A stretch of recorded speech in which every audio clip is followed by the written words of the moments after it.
The other weird jobs you had? Well, my first job, I was 12. I worked at a flea market in Kansas City. And here there were 12 in job. We had, it was fun. It was right across the street.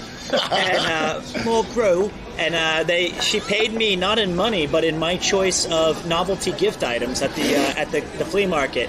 And so I bought a lot of stink bombs and like the gum that made your mouth black, like from the movies and stuff. Yeah. And I remember I took the stink bombs to school, and I was like, "Oh, John, you're gonna get yours for calling me a lame ass." Here's why he made fun of me. I specifically remembered actually. I was sitting there in class, and it's not that. And I was doing this, and I realized, wow, both of my elbows are popping. And I sit in the back of the class, and I was just going like this by myself. And this guy in the front said, "Hey, Pete, stop masturbating your tits." And everyone laughed at me. Peak Kansas humor. No, I wasn't yet. I was like, oh, damn, he got me bad. And so I brought the stink bombs back, and I didn't tell him. I was like, oh, hey, here we go. I'm going to get you. And he actually pushed me down in my chair, and they were in my back pocket, and exploded all over my back. And then I smelled like ass for like 3 days, dude. That was like right up, like it was in my skin for 3 days. So I like double lost that one. Spider-Man. So you never got him back? No. In fact, 4 years later, I switched schools that year, and I said, well, at least John won't get me. I was in middle school, and sure enough, my first day, we had an all-class lunch, and I was sitting there, and I have no friends. It's not so dissimilar from now. And I'm like eating, and this guy was like, "Hey, stink ass," and I was like, and like not at the same table, but like slightly between the two was John. No. Yes. And I was like, damn it. And so he had this T-shirt on, and I had a Hawaiian Punch. You know, it's a drink. I know. Yeah.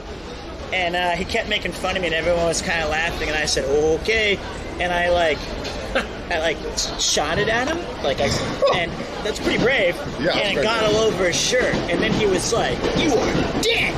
And I was like, "Come get it." And like he got me what, sorry? Come get it.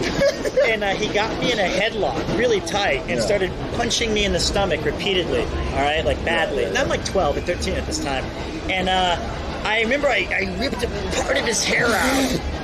And I remember looking at it, and it was infested with like dandruff and like white shit, and it was all greasy to the touch. And he's railing on me in the stomach. And I finally, the teacher separated us.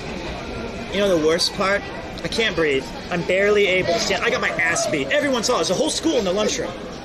You ripped his hair out. I did, but I decided to save face. And so this is so embarrassing. I thought like maybe nobody thought I got my ass kicked. So I acted like Karate Kid, and I was like, what? I like stood up on one leg and did like some pose. No. I did. And then everyone just laughed. I got suspended for 4 days, and here's the worst part.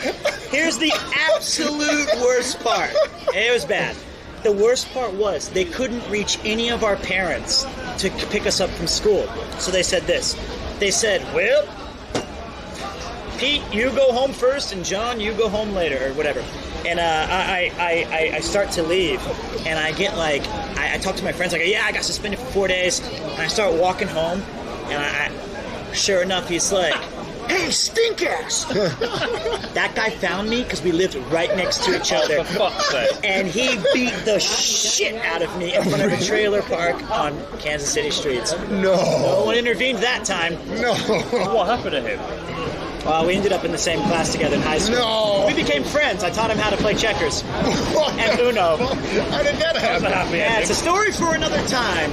But that's why my first job of getting stink bombs and bubble gum ended in disaster. Very convoluted story. Well, you know. Start with the jobs and ended with a very depressing note of being beaten I just want to say I'm really sorry that story took so long to everybody. That was a good story. I apologize. But yeah, one John, of the great stories. By the way, he's dead. Oh. He died outside of a strip club.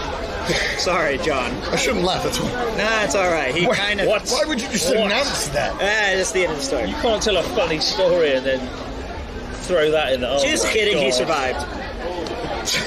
Is he actually dead? He's dead. Right. What happened?